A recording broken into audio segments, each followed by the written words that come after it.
When you get an emergency alert to evacuate, it's definitely going to make you perk up. So much wastewater is gushing out of the Piney Point plant that leaders in Manatee County want everybody who lives close to get out, worried that a wall protecting the area will give out. We've got everything you need to know to stay safe here on Nightside. I am Ryan Bass. And I'm Carolina Lee. The county sent an alert to everyone living in the area here as they keep an eye on this breach at the plant. The area we're talking about, the area of concern, is US 41 from Airport Road there to Buckeye Road. There are several small breaches, but the main concern is a potential uncontrolled release that could happen along Buckeye Road and Bud Roden Road. This could be a major problem. Our Madison Allworth is getting answers for us tonight from families that are in that area. But first, let's go to Bo Zimmer, who's looking into what's being done to prevent a possible disaster. Bo, it could be days before the area is safe again. Yep. Yeah, Carolina, as you can see, the sheriff's office has set up a command post here along US 41 right down the road. FHP, they're blocking off some of the entrances to the neighborhoods of this danger zone. And there's a lot of concern that one of these walls could just give way and send a flood of water through this entire area. Engineers say US 41 could see some damage if that were to happen along with some of the neighborhoods. And that's the reason they've ordered everyone out. It is a dynamic situation. It has been changing by the hours. And a race against time as Manatee County and the state work with private engineers to rapidly pump millions of gallons of wastewater from the old Piney Point phosphate mine into Tampa Bay. The aging walls holding back an estimated 800 million gallons of wastewater are starting to fail, and there's concern that could lead to a catastrophic collapse. There are a number of small breaches in addition to the what we believe is a significant leak at the bottom of the retention pond. But even as crews work to pump out 22,000 gallons a minute, there's still risk of the walls destabilizing. We're rapidly moving both volume and mass out of this very, very large swimming pool. As you move that out, these structures that have been there, in a less stable environment for 20 years, all of a sudden everything's changing. Engineers are most concerned about areas to the south, southeast, and southwest of the site.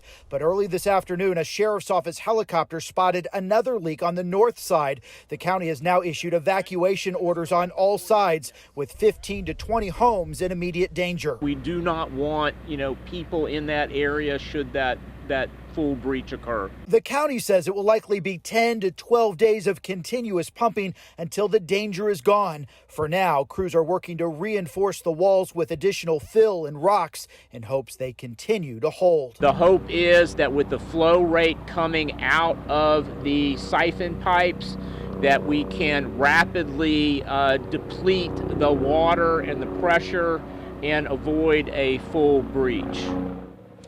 And a lot of questions about what is in all this water, and you got to realize this was an old phosphate mine, and so there was some remaining processed water there that is very nitrogen rich, has a lot of ammonia in it, and no matter what happens, the water they're pumping out of the bay, that could cause some pretty serious problems down the road with red tide, dead fish, a lot of problems associated with that nitrogen, which can feed a lot of the things that we don't want in the bay. I can tell you that if they do get this whole situation resolved, the state and the county are promising that they're going to get this whole site cleaned up and that water will be gone for good. But in the meantime, a lot of families dealing with a lot of uncertainty tonight.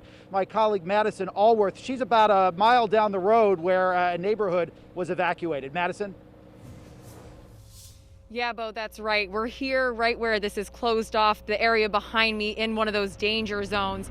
And there are families that are a part of that area. The families that we spoke to today say that they're afraid of what is to come. They also said that they're just angry by what they call a lack of communication.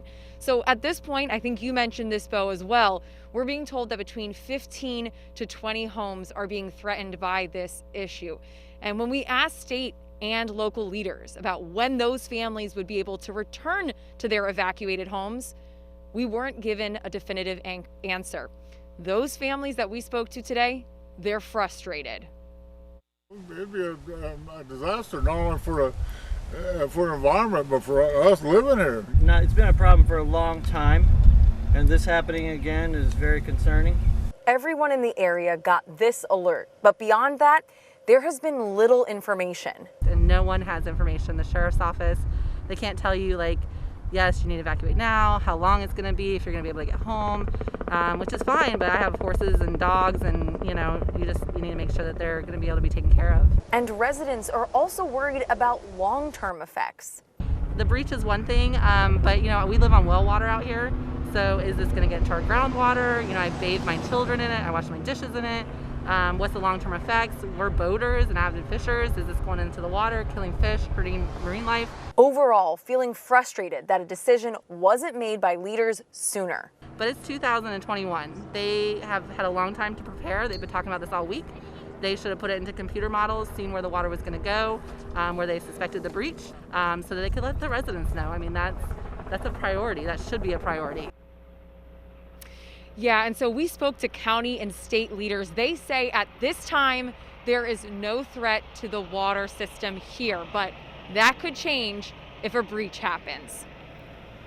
Bo and Madison, thank you very much. And let's take a deeper dive into the whole area if you're not as familiar with where we're talking about. Let's zoom into where the plan is. So this is Piney Point right here in Port Manatee. That initial water leak started underground over here on the northeast corner, but officials are saying it could collapse and start dumping out contaminated water on any side. Taking this full now for you, if we jump to the west about half a mile, there's an industrial park. Lots of people work there. The Manatee County School District's offices are up there. Up to the north, they're worried about what could possibly happen in terms of damage to US 41, which is right across the street from the Manatee County Jail. On the south side, now this is a little further away, you do have some homes there that could see flooding or property damage.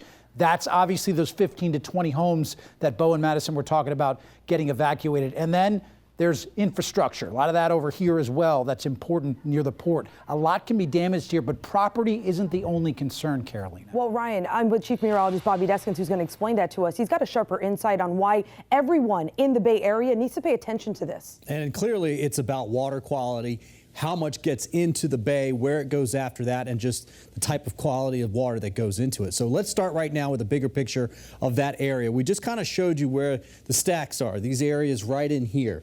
What will happen for the most part, if this were to fail, the large one were to fail, it would mainly go off to the north up into this area in here, which is actually a lot of vegetation, which is Mother Nature's way of filtering it out. Some will go off to the west as well. Right now they're pumping it in that direction, and it will filter off in that direction. Where does it go from there? And this will all depend on exactly how much. Well, ironically, one of the things in it is nitrogen. And nitrogen can feed red tide. And what I'm showing you here is some forecasting that we use for tracking red tide. We take a water parcel right here and say over the next 3 days it will do this, back and forth with the tide, back and forth, and then eventually get blown a little bit further to the southwest because winds stay out of the north and the east. That would put that down south of the Skyway towards the back side of Anna Maria, towards the north side of Anna Maria. It just depends on how much gets out into the bay. But certainly acidic water and a lot of nitrogen that could cause more red tide.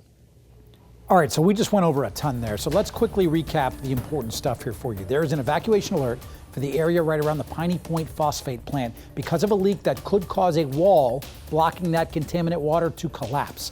Officials say the evacuation could last 10 to 12 days as they work to drain 22,000 gallons of that water a minute below where that leak is. In terms of drinking water, because I know some of you might be wondering about that, officials say this shouldn't impact it, but they are going to continually check the water just in case. If you've been evacuated or you know someone and they need a place to go, call 311 because the American Red Cross can help.